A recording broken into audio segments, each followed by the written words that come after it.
This was a startling statistic I didn't know. 85% of youth in juvenile court systems struggle with basic reading and writing skills, according to Literacy Mid-South.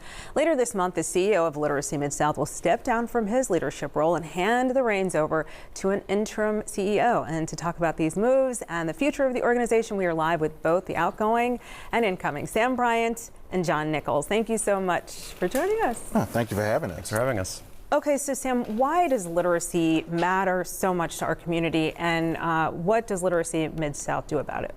Well, we have to understand that literacy is foundational to everything. Before we learn how to do math, before we learn how to do science, before children can grow on to have these great careers of doctors and lawyers and engineers, it starts with having a foundational literacy experience. So this is where everything starts.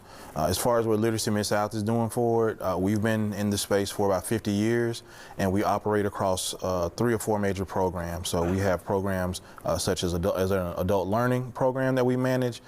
We function as a thought leader, a convener of other literacy practitioners in the space.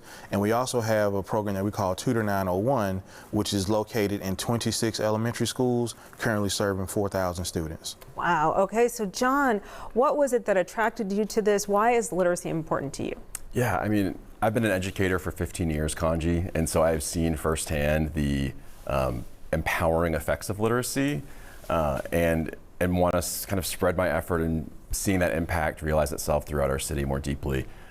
Personally, I have a 2-year-old daughter, and so there you go. Reading to her and seeing that empowerment manifest itself with word recognition and being able to kind of take charge of a literacy experience is really exciting. So yeah, those are 2 big reasons. Okay, Sam, so where are you going? And also, you know, can you just talk about some of the moments that really mattered to you during your tenure? So sure. Where are you going? So I'm headed over to Bridges USA to serve as their president and CEO. I start later in the year. But you asked about some key moments over my tenure. I think I will point to 2 of them. One is when we received $2 million from Mackenzie Scott through her yield giving platform. As you may remember, she kind of functioned as somewhat of an angel investor in several nonprofits across the country, and we were one of the nonprofits that she invested in.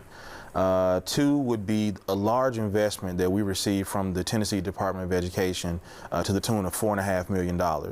That allowed us to reach more students, to be in more schools, and to generally expand our program to just expand the work that we do throughout the community. Okay, well, John, what are some of the initiatives that you know have to continue? And then what are some ideas that you're thinking about, you know, as we move into this digital, I mean, we're in the digital era, but like we're really in it.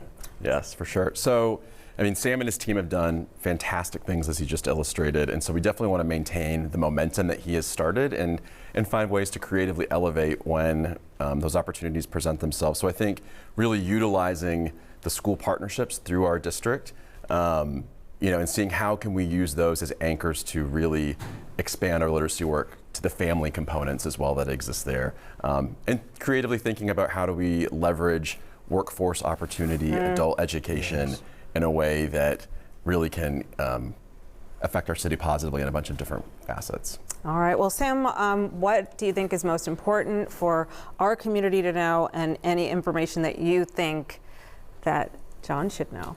Yeah, again, like we said, literacy is foundational. We can't limit it to just being able to read a book from cover to cover. Again, that's good, but it is a bit more than that. It's storytelling, it's reading, it's writing, it's being able to communicate.